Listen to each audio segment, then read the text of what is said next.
পুরস্কার দেবেন। কোরআনের ব্যাখ্যা হলো হাদিস। ইয়াহিয়া তাকিবাই শুরুতে বলেছেন যে মা আয়েশাকে জিজ্ঞাসা করা হয়েছিল, প্রশ্নকারীর নাম ছিল সাদ বিন হিশাম রাহিমাহুল্লাহ। সাদ বিন হিশাম মা আয়েশাকে গিয়ে বলছে, মা আয়েশা, নবীজিকে দেখার সৌভাগ্য আমার হয়নি, আপনার কাছে আমি জানতে আসছি নবীজির চরিত্রটা কেমন ছিল, আচার আচরণ কেমন ছিল। মা আয়েশা তখন উল্টা প্রশ্ন করলেন, আফালা তাকরাউল কুরআন, আমা কারাতাল কুরআন, তুমি কি কোরআন পড়ো না? সাদ বিন হিশাম রাহিমাহুল্লাহ জবাব দেন, বালা, হ্যাঁ আমি তো কোরআন পড়ি। তখন মা আয়েশা বলেন, কানা খুলুকুল কুরআন, কোরআন যদি পড়ো আমার রাসূলের চরিত্র কর্ম কেমন ছিল প্রশ্ন করা দরকার নাই, শুনে রাখো কোরআনই রাসূলের চরিত্র। সুবহানাল্লাহ। নবীজি চাইছিলেন জীবন্ত কোরআন, তিনি জীবন্ত ইসলাম। এই কোরআনের জীবন্ত ব্যাখ্যা হচ্ছে নবীজির কথা, নবীজির কাজ, নবীজির গোটা জীবন। এখন আমাদের আমল কি মনগত হবে না কোরআনগত? কোরআনগত হবে। কোরআনের ভিতরে সুন্নাহ আছে না নাই? আছে। কোরআন সুন্নাহ এক জিনিস, যে কোরআনের ব্যাখ্যাই হলো সুন্নাহ। কোরআনে আছে আকিমুস সালাহ, কোরআনে আছে ওয়াসজুদু ওয়ারকাউ, নামাজ কায়েম করো। কিন্তু নামাজ কায়েমের জন্য দাঁড়াইয়া কান পর্যন্ত হাত তুলতে হবে, এটা কি কোরআনে আছে? কোরআনে আছে সিজদা করো, সিজদা করার জন্য কপালটা মাটিতে ঠেকাতে হবে, এটা কি কোরআনে আছে? কোরআনে আছে রুকু করো, রুকু করতে হলে হাত উঠে হাত দিতে হবে, এটা কি কোরআনে আছে? এগুলো নবী মুহাম্মদ সাল্লাল্লাহু আলাইহি ওয়াসাল্লাম আমাদেরকে দেখে দেখাইছেন, একবারে দেখাইয়া চোখে চোখ রেখে সাহাবীদেরকে শিখাইছেন। এই জন্য নবীজির জীবনটাই হচ্ছে কোরআনের ব্যাখ্যা। সুবহানাল্লাহ। ওয়া মান আমিলা বিহি উজিজ, যারা নেক আমল করবে কোরআনের আলোকে তারাই পুরস্কার পাবে। কোরআন সুন্নাহর বাইরে আমল করবেন কিন্তু কোনো পুরস্কার নাই। এরপর নবীজি বলেছেন, মান দাআ ইলাইহি হুদিয়া ইলা সিরাতিল মুস্তাকিম, যারা মানুষকে কোরআনের দিকে ডাকে। কিসের দিকে? দলের দিকে ডাইকা লাভ নাই, ব্যক্তির দিকে ডাইকা লাভ নাই, দরবারের দিকে ডাইকা লাভ নাই। দলের নাম দিতে পারে, এই নাম আমার দলের, কিন্তু ডাকতে হবে কোরআনের দিকে। ওই দলে যোগ দাও, এই দলে আসো, কেন আসবা? কোরআনের জন্য আসবা। অমুক বিশ্বাসের কাছে চলেন, কেন যাবেন? কোরআন শিখার জন্য, কোরআন মানার জন্য, বুঝার জন্য, শিখার জন্য যাবেন। মাকসাদ কোরআন। এই জন্য যেই দলের কাছে কোরআন নাই সেখানে মুসলমানের যাওয়া জায়েজ নাই। যে পীরের দরবারে গেলে কোরআন নাই, হাদিস নাই, পীর পায়ে সেজদা নেয়, এমন ভণ্ড পীর বাংলাদেশে আছে না? আছে। সেজদা কি পীরকে হবে না আল্লাহকে হবে? আল্লাহকে। যে পীরের কাছে গিয়ে দেখি যে পর্দা নাই, বেপর্দা মহিলা মুরিদ হয়, মুরিদের বৌদিয়া পাটি পায়, এমন পীর কি বাংলাদেশে নাই? আছে। ওই পীরের কাছে কি কোরআন ইসলাম আছে? হ্যাঁ। ওই পীরের কাছে আপনারা যাবেন? যার কাছে কোরআন নাই তার কাছে যাবেন না। তাহলে আপনারা আলহামদুলিল্লাহ আজকে এখানে যারা আছেন, আমি জানি যে এখানে আপনারা যদি উল্টা পাল্টা চিন্তা হতে আসতেন না। আপনারা ভণ্ড পীরের কাছে যাবেন না, কারণ সেখানে কোরআন নাই, সে পর্দা করে না, সে পায়ের সেজদা দেয়। কিন্তু আপনাদের মাঝে আবার যে দলের কাছে কোরআন নাই সে দলের বিসর্জন কর্মী এখানেও আছে। ভণ্ড পীরের কাছে গেলেন না কারণ কোরআন নাই। তাহলে যে দলের কাছে কোরআন নাই সে দলের কর্মী কেমনে বলে?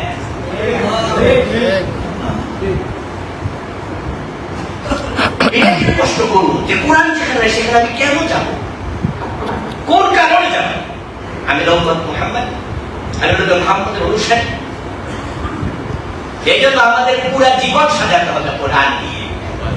আল্লাহ শুকরিয়া, আমরা কিছু মানুষ এখানে আছি যারা আমরা কোরআন যেখানে নাই সেখানে যেতে রাজি হই না। না কোনো গন্তব্যে, না কোনো কোরআনের বাইরের দল। এই হক কথা বলতে গিয়া যদি আমাদেরকে জেলে যাওয়া লাগে, আমরা জেলে যেতে পর্যন্ত রাজি হয়ে যাই। ঠিক। চাকরি চলে গেলে যাবে, কিন্তু কোরআন যেখানে নাই সেখানে আমরা নাই। যে আল্লাহ আমাদেরকে কোরআনের সাথে থাকার তৌফিক দিলেন। আমিন। আমরা তাকে শুকরিয়া জানাই, কৃতজ্ঞতা জানাই, কালিমাত শুকর করি আলহামদুলিল্লাহ। আলহামদুলিল্লাহ। প্রিয় দিনী ভাইয়ের, আজকে মাহফিলের নাম সিরাতুন নবী মাহফিল, নবীজির চরিত্র। আমাদের দেশে মিলাদুন নবী এবং সিরাতুন নবী এই দুটি বিষয় ব্যাপকভাবে পরিচিত। আমরা একটিকে আরেকটির মুখোমুখি দাঁড় করাতে চাই না, কারণ দুটি ধান্দিক না। যদি দুইটি বিপরীতমুখী হতো তাহলে একটা আরেকটার বিপরীতে দাঁড়াতো। নবীজির মিলাদ মানে নবীজির জন্ম। তো রাসূলকে জন্মগ্রহণ করেন নাই, করেছে। উনার মা ছিল না, ছিল। বাবা ছিল না, ছিল। জন্মের তারিখ আছে না, ছিল। তো তিনি তো জন্ম নিয়েছেন, এটার নাম মিলাদুন নবী সাল্লাল্লাহু আলাইহি ওয়াসাল্লাম। এবার বলুন তো, রাসূলের জন্মের পরে 40 বছর চলে গেল, দীর্ঘ সময় তিনি কি নবী দাবি করেছেন? না। করেন নাই। তিনি মক্কার একজন সাধারণ মানুষ ছিলেন। অন্যদের মতোই তিনি ছিলেন। মক্কার বাজারে তিনি ব্যবসা করতেন। নবী বলছেন, আমি কয়েকটা টাকার জন্য আমি মক্কার লোকদের ছাগল চড়াইছি। আল্লাহু আকবার। আল্লাহ। আমি ছাগল চড়াইছি। মা খাদিজা রাদিয়াল্লাহু তাআলা আনহার ব্যবসায় রাসূলুল্লাহ সাল্লাল্লাহু আলাইহি ওয়াসাল্লাম তিনি সেখানে পার্টনারশিপ নিয়েছেন। বেতনের বিনিময়ে ব্যবসার একটা হিস্সা, একটা অংশ উনি পাবেন। এই জন্য তিনি মা খাদিজার ব্যবসায় পার্টনার হইয়া ব্যবসা করার জন্য সিরিয়া পর্যন্ত গিয়েছেন। তিনি তখনও নবী নন। নবী সাল্লাল্লাহু আলাইহি ওয়াসাল্লাম মক্কার সাধারণ মানুষদের সাথে মিশতেন, চলতেন একসাথে। উনার বয়স 35, কোন কোন বর্ণনায় পাওয়া যায় 37। তখন কাবা ঘর মক্কার লোকেরা পুনর্নির্মাণ করার জন্য সিদ্ধান্ত নিলেন। কাবা ঘরের ওয়াল মাঝে মাঝে ভেঙে যায়, বৃষ্টি হয়, জ্বর হয়, তুফান হয়। 10 বছর 15 বছর পরে কি করা লাগে? মেরামত করা লাগে। তখন আজকের মধ্যে এত ডাইস মার্বেল এত শক্তিশালী জিনিসগুলো ছিল না। নবীজির আত্মীয় স্বজন তারা সিদ্ধান্ত নিল মক্কার ঘর পুনর্নির্মাণ করা হবে। তো সেখানে তারা বিভিন্ন জায়গা থেকে পাথর এবং ইট সংগ্রহ শুরু করল। তো যখন মূল জায়গাতে পাথরগুলো বহন করে করে আনা লাগে, তখন ওই পাথর বহনের কাজে নবীজি নিজে অংশগ্রহণ করলেন। সুবহানাল্লাহ। বয়স 37 অথবা 35, দুই রকম রিওয়ায়াত পাওয়া যায়, বর্ণনা পাওয়া যায়।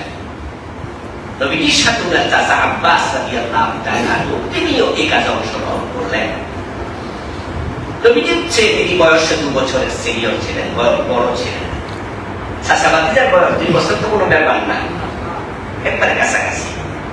রাসূলের বয়স যদি 35 হয়, আব্বাসের বয়স 37। নবীজির বয়স যদি 37 হয়, আব্বাসের বয়স 39। আব্বাস রাদিয়াল্লাহু তাআলা আনহু কাদের মাঝে মুহাম্মদ সাল্লাল্লাহু আলাইহি ওয়াসাল্লাম বহন করছেন। হযরত আব্বাস ভাতিজাকে বলতেছে, মুহাম্মদ ইবনে আব্দুল্লাহ, আমার ভাতিজা, তুমি সুন্দর মানুষ, কাদের মাঝে যে ইট নাও, দেখো ইটের বোঝার কারণে, চাপের কারণে তোমার কাঁধ লাল হয়ে গেছে। রাসূলের গায়ের মাঝে জামা ছিল না। আল্লাহু আকবার। আর গরিব ছিল তো, সাহাবারা অনেক গরিব ছিল। আজকের মতো আমরা যেভাবে একদম 10টা 12টা জামা, তখন কি ছিল এমন? না। এক খেজুর তো পায় না একদিন, 2-3 দিনে মিল্লা খাইছে একটা খেজুর ভাগ করে। নবীজিকে আবার আব্বাস বলতেছে, ভাতিজা, আমার মতো তুমি তোমার লুঙ্গিটা যদি খুইলা আল্লাহু আকবার। আল্লাহ। লুঙ্গিটা খুইলা কাঁধে রাখলে, আবার কাঁধের উপরে ইট রাখলে, তাহলে তোমার কাঁধে আর দাগ লাগবে না, করতো না, ব্যথা কম পাইতা। সহিহ বুখারীতে এসেছে, সহিহ মুসলিমে এসেছে, নবীজি সাল্লাল্লাহু আলাইহি ওয়াসাল্লাম লুঙ্গিটা খুললেন। কোন কোন মুহাদ্দিসরা বলেন তিনি খুলতে হাত দিয়েছিলেন, তখনই বেহুশ হয়ে গেলেন।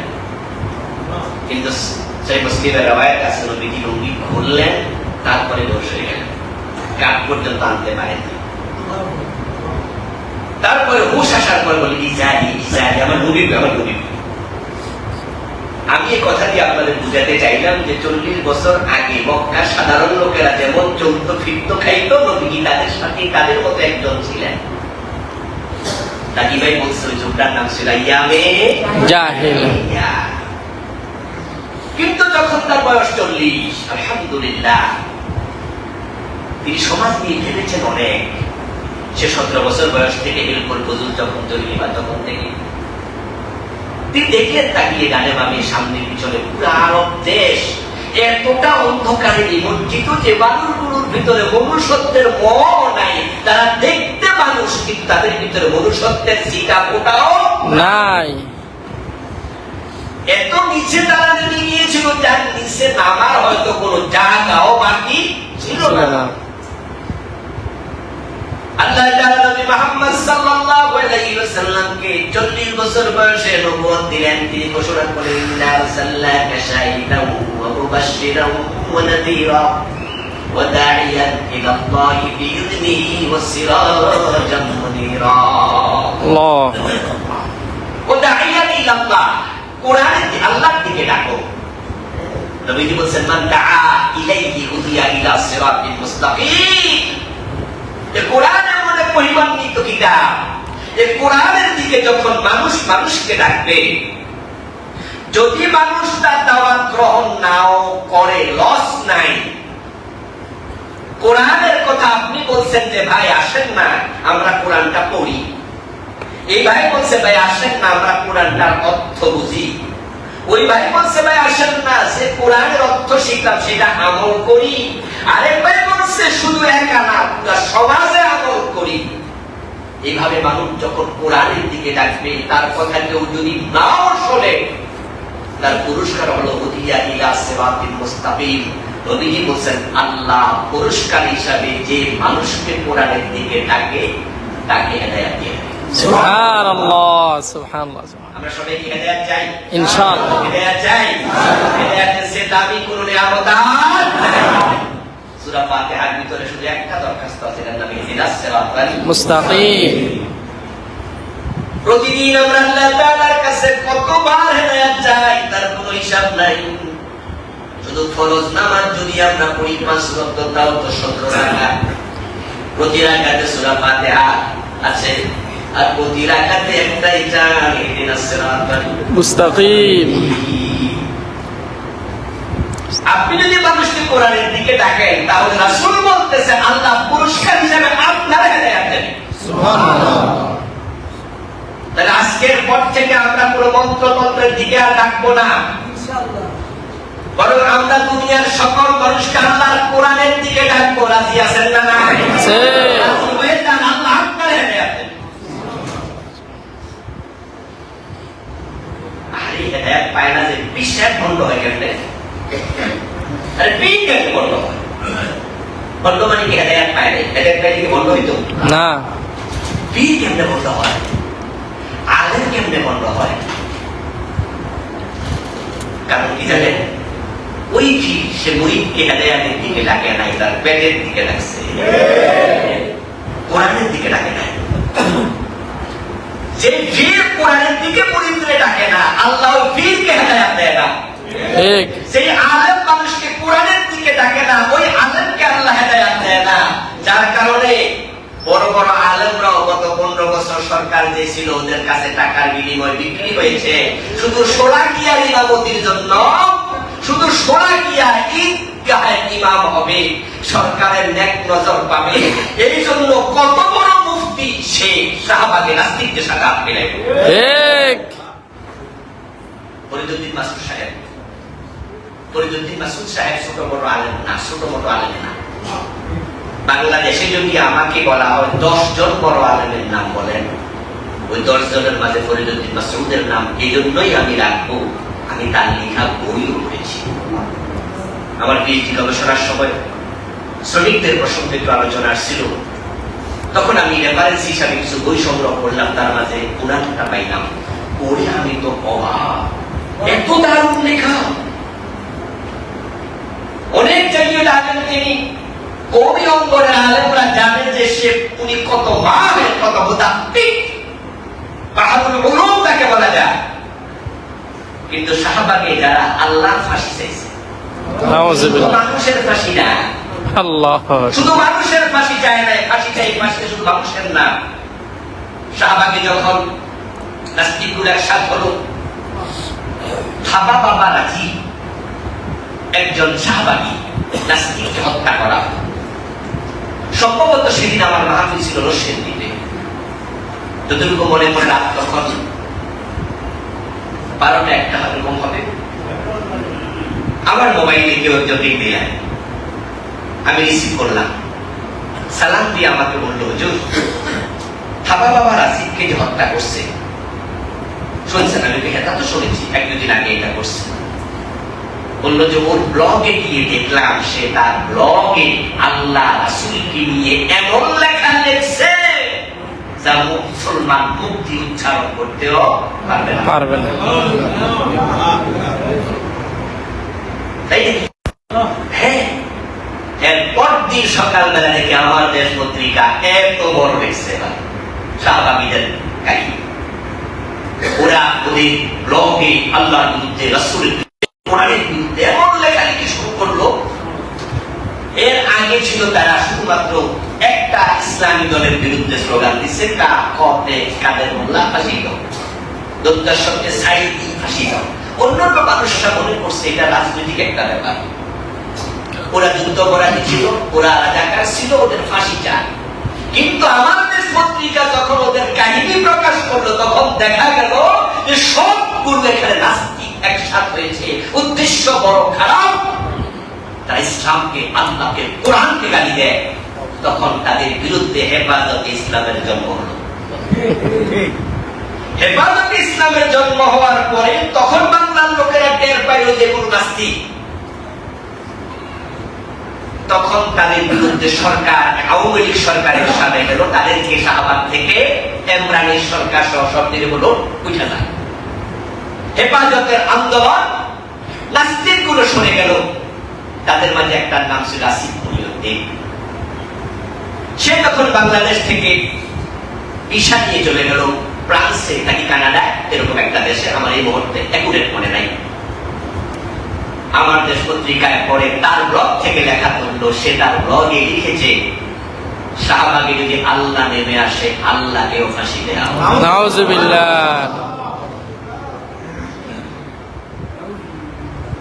কিন্তু ফরিদউদ্দিন মাসউদ সাহেব তিনি ওই শাহবাগে যাইয়া ওই নাস্তিকদের সাথে হাত মিলাইয়া তিনি একটি বিবৃতি দিয়েছিলেন, সাক্ষাৎকার দিয়েছিলেন টেলিভিশনে। তিনি বলছেন যে আমার জীবনের সবচেয়ে বড় ভালো কাজ করছি আমি। আমার বন্ধু দেখুন, এত বড় আলেম কিন্তু নাস্তিকদের সাথে হাত মিলাইয়া প্রমাণ করে দিল তিনি হেদায়েত পান নাই।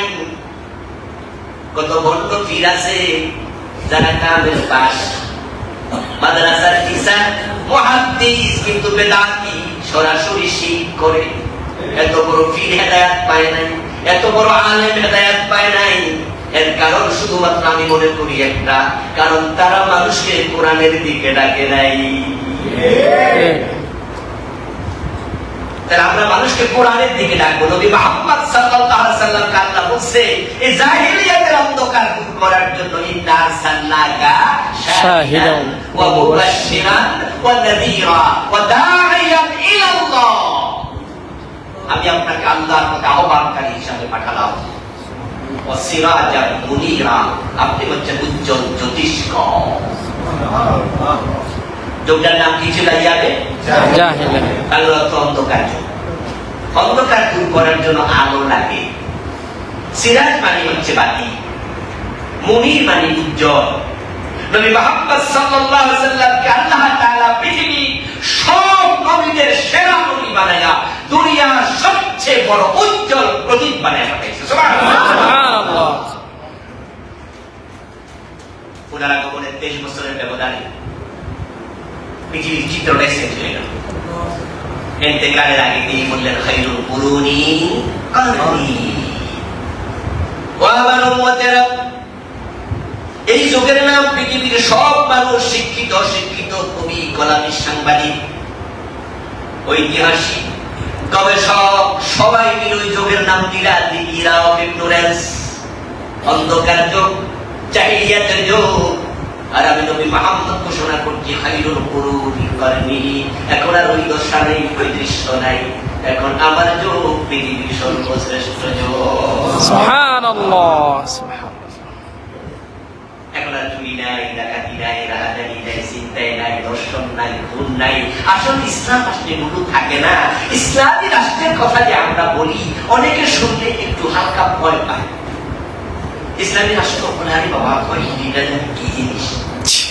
এই জন্য তো আমাদের দেশের একজন নেতা কয়েকদিন আগে এক সাক্ষাৎকারে উনি বলেছিলেন যে আমরা শরিয়া আইনে বিশ্বাস নাউজুবিল্লাহ বলছে আমরা শরিয়া আইনে বিশ্বাস করি। এটা অন্যরা করে, অন্যরা করুক। এখন আমাদের দেশের কিছু জেনারেল শিক্ষিত মানুষও শরিয়া আইন, আমি টেলিভিশন টকশোগুলো সুযোগ পাইলে দেখি, টেলিভিশন টকশোগুলো এখন প্রায় ফেসবুকে আসে, তখন দেখা যায় যে যারা উপস্থাপনা করে তারা এমন প্যাসে পালাইতে চায় যে আপনাদের দল ক্ষমতায় গেলে কি শরিয়া আইন কায়েম হবে, আপনাদের দল ক্ষমতা গেলে কি চোর ধরে হাঁকানো শুরু করছে, আপনারা ক্ষমতা আসলে কি মেয়েরা আর ভেজাব ছাড়া চলতে পারবে না। মানে তারা এমন ভাবে উপস্থাপন করতে চায় যেটা ঠিকই। আমার প্রিয় ভাই, আসলে ইসলাম অর্থ কি? শান্তি। ইসলাম অর্থ আত্মসমর্পণ, ইসলাম অর্থ শান্তি। আসলিম তাসলাম, আল মুসলিম মান সালামা আল মুসলিমুনা বিলিসানিহি ওয়া ইয়াদিহি। ইসলাম মানে শান্তি, টেনশনের কোনো কারণ নাই। ইসলাম এসেছিল জাহিলিয়াতের যুগে, মানুষ এমন নিরাপত্তা পেয়েছে নবীজির ইন্তেকালের 2 বছর পরে, 2 বছর 3-4 মাস আবু বকর ক্ষমতায় ছিলেন, এরপরে ওমর ফারুক আসলেন। জাহিলিয়াত থেকে বেশি দূরে নয়, নবীজি 23 বছর, তারপরে মদিনায় যাওয়ার পরে না ইসলামী রাষ্ট্র হলো। মক্কায় 13 বছর তো হয় নাই, তাহলে মদিনায় 10 বছর ইসলামী রাষ্ট্র। আবু বকর মাত্র 2 বছর 4 মাস, তাহলে 12 বছর 4 মাস। তারপরে হযরত ওমর রাষ্ট্র ক্ষমতায়। অর্ধ পৃথিবীতে এমন শান্তি কায়েম হয়েছিল, অর্ধ পৃথিবীর সম্রাট ওমর গাছতলায় ঘুমায়, বডিগার্ডের প্রয়োজন নাই। ফারুক আযম ওমর রাদিয়াল্লাহু তাআলা সময় পৃথিবীর বিভিন্ন দেশ থেকে কূটনীতিবিদরা আসতো, কূটনৈতিকরা এসে, রাষ্ট্রের বিভিন্ন প্রতিনিধি দল আসে, হযরত ওমরকে সাক্ষাৎকার নিত, জিজ্ঞাসা করতো যে এত বড় অর্থ তুমি, এত বড় রাষ্ট্র, এখানে নাকি মারামারি নাই, গিলাগিলি নাই, ঝগড়া নাই, ফাসাদ নাই। আবু বকর যখন ক্ষমতায় আসলেন, একজন সাহাবী, সিনিয়র সাহাবী ভাই কাব রাদিয়াল্লাহু তাআলা আনহু, তিনি বলতেছেন হযরত ওমরকে, ওমর আপনি বিচার বিভাগ সামলাবেন। আবু বকর তো পুরা রাষ্ট্রের নেতা, উনি খলিফা, এলাকার সব বিচার যদি আবু বকর করে তাহলে জিহাদের নেতৃত্ব কে দেবে? জিহাদ যদি আবু বকর সবটা একা দেখে তাহলে বাণিজ্য কে দেখবে? আবু বকর তো সব দেখবে, কিন্তু তাকে সহযোগিতা করার জন্য কিছু মন্ত্রী পরিষদের লোক দরকার আছে না নাই? আছে। উবাইদি কাব বলতেছে বিচারটা আপনি দেখেন আর বাইতুল মালটা আমি দেখব। বাইতুল মাল মানে অর্থ মন্ত্রণালয়। 1 বছর চলে গেল। 1 বছর যাওয়ার পর হযরত উবাই বিন কাব রাদিয়াল্লাহু তাআলা আবু বকরকে প্রশ্ন করছেন, ওমরকে, ওমর আপনাকে তো আমি বিচার মন্ত্রণালয় চালাইতে বলছি, এ পর্যন্ত কয়টা বিচার করেছেন? ওমর জবাব দেয়, একটা বিচারও আমার কাছে আসে নাই, কেমনে করব? সবাই তো কোরআন মানে, সবাই তো কোরআন মানে, সবাই জানে যে মানুষের হক প্রশ্ন করলে আল্লাহ ছাড়বে না। তো হক তো কেউ কারণে মারে না, কেউ কারো জমি খায় না, তখন কথা বলবে না। নবীজি বলছে, যে ব্যক্তি এমন কিছু দাবি করলো যা তার নয়, ফালাইসা মিন্নি, সে আমার উম্মত থাকবে না। ফালিয়াতাবাক্কা মাকআদাহু মিনান নার, শুধু উম্মত থাকবে না তা না, অন্যের কিছু নিল যা তার মালিকানায় নয়, সেটা তার নয়, সে এমন কিছু নিল আমার উম্মত না। প্রথম শাস্তি। দ্বিতীয় হলো সে যেন তার জায়গাটা জাহান্নামের মাঝখানে বানায়। আচ্ছা, এই কথা শুনলে অন্যের সম্পদ খাওয়া যায় দুনিয়া? রাসূলের উম্মতে যদি আপনি না থাকেন তাহলে টাকা পয়সা দিয়ে লাভ নাই, সবই তো শেষ। এখন যারা সাভার বাস স্ট্যান্ডে সাদাবাজি করে, সাদা তাদের হক আছে তো? ঠিক না? এই ফুটপাতে যে দোকানগুলো আছে, এই ফুটপাত কি দোকানদারদের দোকান দেওয়ার জন্য বানাইছে না মানুষ হাঁটা চলার জন্য বানাইছে? আচ্ছা, এরপরে কি করলো? কিছু দোকানদার অন্যায় করলো, তারা ওই মানুষের হাঁটার জায়গাটা দখল করে দোকান দিল। এবার ওই দোকানদারকে ফুটপাতে যিনি আছে জিজ্ঞাসা করবেন, ভাই এই দোকানে কি ভাড়া দেয়া লাগে, টাকা দেয়া লাগে? আজকে জিগায় দোকানদার বলবে যে জি দিনে একবার দিয়ে রাতে আবার একবার দিয়ে। আমি কারণ বাজারে খরচ করতে আমার বাসা তো কারণ কেটে, তো কারণ বাজার বাজার করতে গিয়ে কিছুদিন আগে দেখি রাস্তার মাঝখানে এক লোক বসে সবজি বিক্রি করছে, একবার রাস্তার মোড়ে। তো মোড়ে বসে বিক্রি করছে, আমাকে দেখে সালাম দিল, আমার সিনসে আমি বুঝতে পারলাম ওয়াজ নসিহত হয়তো ইউটিউবে শোনে, হুজুর ভালো আছেন এই আছেন। আমি তখন আস্তে করে বললাম নাই, এই যে রাস্তার মাঝখানে দোকান একটা দিলেন, সাদা দেয়া লাগে হুজুর, আগে দিতাম 2 বার, এখন দিই 3 বার। দুপুরে একজন আসে, সন্ধ্যা একজন আসে, যাওয়ার সময় রাতের বেলা আরেকজন আসে। আপনাদের কাছে আমার প্রশ্ন, এই যে এখান থেকে 200, 500, 300 করে টাকা নিল, এই টাকার মালিক কি টাকাবাজ? তো নবীজি বলছেন মানে তাআলা লাইসা মিনহু, যেমন কিছু দাবি করলো চাইলো ওই নিয়ে দোকানদার টাকা দাও, দোকানদার 200 টাকা বের করে দিয়ে দিল, সে চলে গেল। এই টাকার হক তো তার নাই, এটা তো তার মালিকানা না। এই রাস্তার মাঝে দোকানদার দোকানদারি করছে, মানুষের ক্ষতি করছে, কষ্ট দিচ্ছে পথচারীকে, এই অন্যায় করছে। আবার ওই বেটা চাঁদা নিতেছে প্রতিদিন তার কাছ থেকে, এসে ওই চাঁদার টাকার মাঝে একটা পয়সার হক তার না। নবীজি বলে যা তোমার না, তুমি যদি তা দাবি করো তা নেও, তুমি আমার উম্মত না।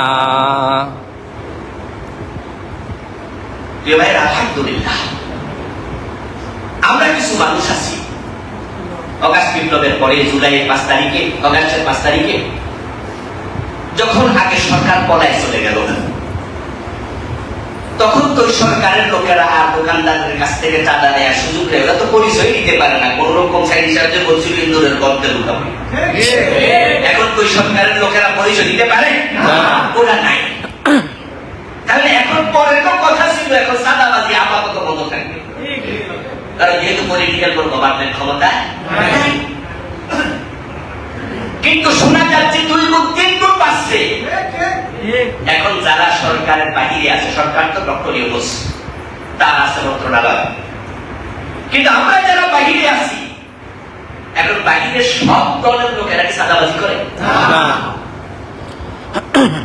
তাহলে কিছু লোক আছে যারা চাঁদাবাজি করে না, তাদেরকে চাঁদার টাকা দিলেও তারা নেবে না, কারণ তারা আল্লাহকে ভয় করে। ওই যে হযরত ওমর উবাই বিন কাবকে বললো যে 1 বছর তো চলে গেল, কয়টা বিচার করছি আপনি জিজ্ঞাসা করতেছেন? আরে বিচার করবো কেমনে, বিচার তো কেউ নিয়ে আসে না। ফারুক আযম ওমর রাদিয়াল্লাহু তাআলা আনহু কাসতলা শিয়াছেন, বহির্বিশ্বের পুরো প্রতিনিধি দল আসলো, এসে তারা বললো ওমর কোথায়, তোমাদের প্রেসিডেন্ট কোথায়? কোন একজন বললেন যে কিছুক্ষণ আগে ওই গাছের কিছু নাকি শুয়ে থাকতে দেখেছি। তখন তারা বলতেছে ঠাট্টা করো নাকি? বললো না, ঠাট্টা করার কিছু নাই, যা বলেছি সত্যই বলেছি। আমাদের প্রেসিডেন্ট তোমাদের মতো লাক্সারিয়াস জীবন লাইফ করে না, লাক্সারিয়াস লাইফ লিভ করে না, বরং তিনি একজন সাধারণ মানুষ। আমরা যেমন তিনি সাধারণ মানুষ। ঢাকা বিশ্ববিদ্যালয়ের বর্তমান যে ডিগ্রি জি, গতকালকে ছোট্ট একটা তার সাক্ষাৎকার দেখলাম, একটা টেলিভিশন চ্যানেলে তাকে নিচে নিয়ে প্রশ্ন করতেছে যে অন্য অন্য দলের নেতারা তো বিপিটিভি হইলে পরে একবারে বাজারজি কিনালায়, মার্সেডিস কিনালায়, আপনার আপাতত আপনার কি?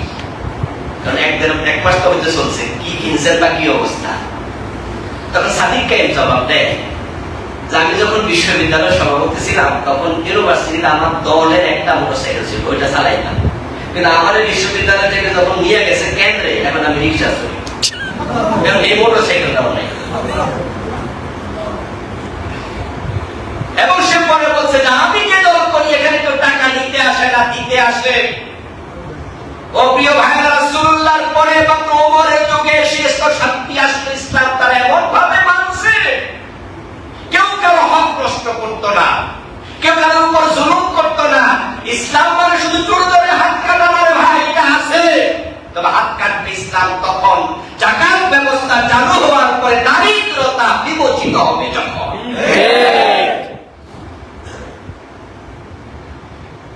ইসলাম আসলে জোর ধরে হাত কাটে না, ইসলাম আসার পরে আকিমুস সালাহ ওয়া আতুজ যাকাত الذين مكناهم في الارض اقاموا الصلاه واتوا الزكاه وامروا بالمعروف ونهوا عن المنكر ইসলাম ক্ষমতা আসবে আসার পরে মানুষকে বলবে সবাই নামাজ পড়ুন নামাজ পড়ুন নামাজ পড়ুন আযান হবে দোকান বন্ধ করে ফেলুন কেউ হলো সাহেব আপনার মসজিদে কেউ অফিসের মসজিদে আপনি ইমামতি করবেন ডিসি সাহেব আপনার ডিসি অফিস মসজিদে আপনি ইমাম হয়ে জোহরের নামাজ পড়াবেন মন্ত্রণালয়ে মন্ত্রী ইমাম হয়ে নামাজ পড়াবেন রাষ্ট্রের প্রেসিডেন্ট বাইতুল মুকাররমে জুমার দিন জুমার খুতবা দেবে ইনশাআল্লাহ ইনশাআল্লাহ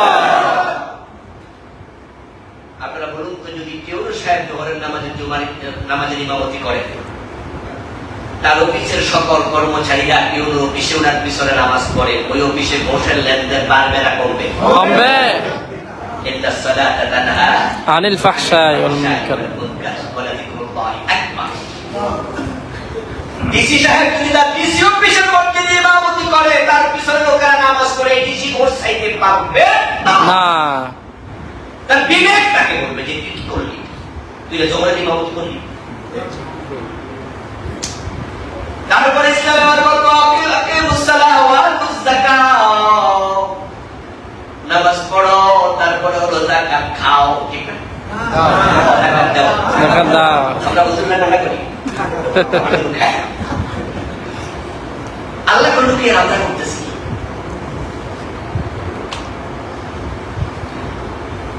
আজ থেকে 8-10 বছর আগে রমাদান মাস চলছিল কুমিল্লা শহরে পাঞ্জাবি কেনার জন্য এক পাঞ্জাবি দোকানে ঢুকলাম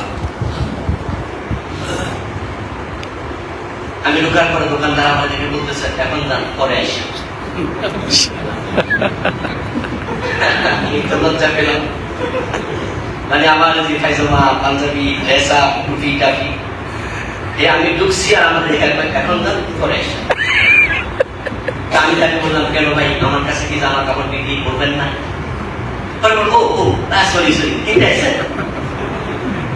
তখন আমি বুঝে নিয়েছি সে কথা বলার অর্থ হলো সে ভেবেছিল আমিও হয়তো কোনো টাকা ফান্ডের কালেক্টর কোন মাদ্রাসার জন্য কোন মসজিদের জন্য বা নিজের পেটের জন্য আমি তার কাছে দিচ্ছি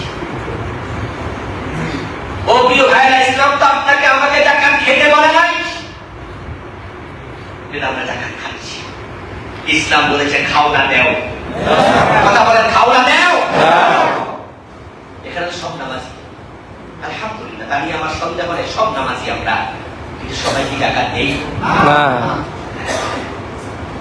যে নিজের জাকাত দেয় না সে নিজের জাকাত খায় এক বছর যখন চলে যায় শরীয়তের বিধানগুলো নির্দিষ্ট অঙ্কের টাকা যদি কারো কাছে এক বছর থাকে তাহলে তার উপর জাকাত আসে 2.5%। 1 লাখ টাকা থাকলে 2,500 টাকা জাকাত। এখন আপনারা আমার সঙ্গে যারা আছেন ধরেন আপনি নিজে আত্মসমালোচনা করেন যে আপনি জাকাত দেন না আপনার আছে 5 লাখ টাকা তাহলে আপনার জাকাত এসেছিল কত হাজার টাকা 12,000 12,500 এই 12,500 টাকা যখন এক বছর চলে গেল এটা আপনার হক না গরিবের হক জাকাত না দিলে আপনি খাইলেন তাহলে আপনি জাকাত খাইলেন গরিবের হক খাইলেন ইসলামে খাইতে বলছে না দিতে বলছে দিতে বলছে আচ্ছা যারা আমরা হাত পাতি আমরাও ভুল করছি যে হাত নিচে চলে যায় সে হাত আল্লাহ বরকত দেয় না আলিয়াতুল উলিয়া খায়রুম মিন ইয়াদিস সাফলা নবী বলছে দাতার হাত কবিতা হাতের চেয়ে শ্রেষ্ঠ টাকা দিতে শিখুন দিতে না আবার বন্ধু ইসলাম ক্ষমতা আসবে আইন করে দেবে যাদের টাকা আছে তাদেরকে জাকাত দিতেই হবে এটা ভ্যাটের মতো ট্যাক্সের মতো ইসলামী রাষ্ট্র আইন করবে যে জাকাত দেবে না ওই জাকাত যে দেয় নাই ভ্যাট ট্যাক্সে ফাঁকি দিয়ে